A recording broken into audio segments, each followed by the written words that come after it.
This is the story of Ellie's Dragon, and it's written by Bob Graham.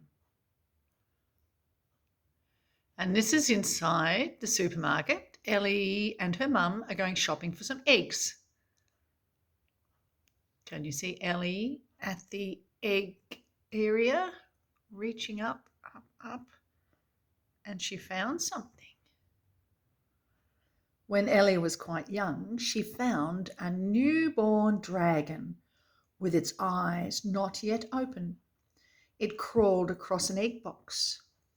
It was pale and luminous with shifting rainbow colours like oil on water. Its little claws tickled in the palm of her hand. It was quite the sweetest thing she had ever seen. She called him Scratch.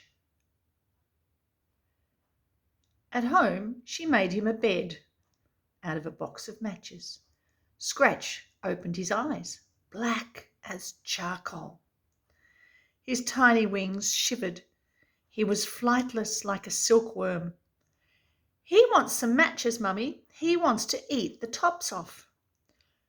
"Certainly not," replied her mum. "You can't play with matches, sweetie."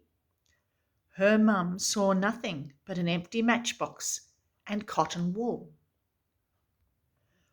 For a time, Scratch lived on the first floor of Ellie's doll's house. She trained him to use a box for like a dragon toilet. Ellie fed her beast nasturtium leaves, chilies, burnt toast, and barbecue coals for main course. When Ellie walked down the street, only the children could see her dragon. She grew a little. She went to kindergarten. Ali saw him. "He's sweet," he said. Angie saw him too. "He's gorgeous," she said. "Oh, cool," said Amber and Luke. But the teacher saw nothing.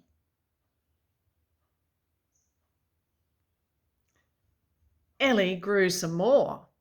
She turned 5 and she started school. She was so excited that she forgot to take Scratch along. It clear slipped her mind.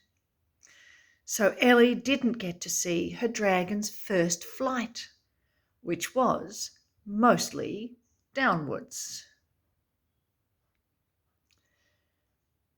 Ellie had her 8th birthday. Ellie had her 8th birthday. Ali, Angie and Luke were there. While the candles were still smoking, Scratch ate them. And the same night, when all was asleep, Scratch flew.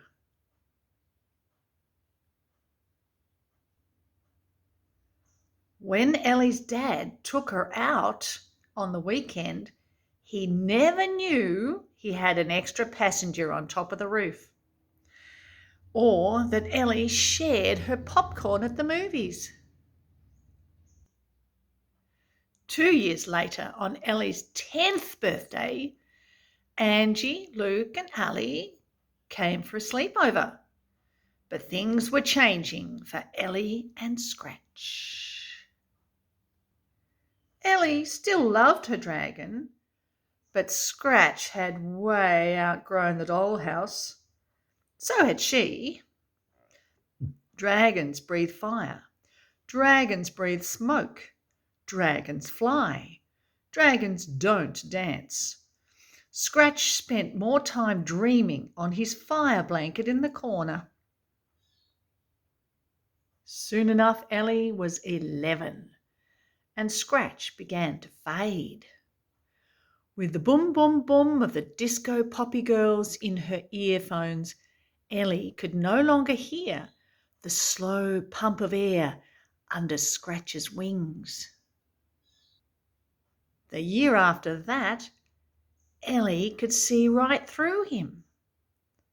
On her 13th birthday, Scratch's breath barely melted the icing on the cake. He didn't even eat the candles. And then he slipped quietly away into the night, and he was gone. Occasionally Ellie thought to look for him and almost saw the flick of a tail from the corner of her eye. She thought she smelt smoke or heard a low fiery furnace over the fence. But Scratch had not gone. Little Sam found him wandering down the main street.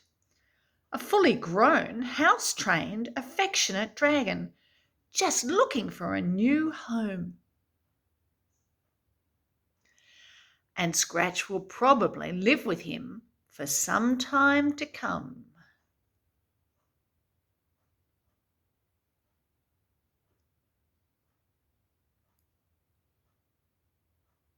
There they are, back at the supermarket.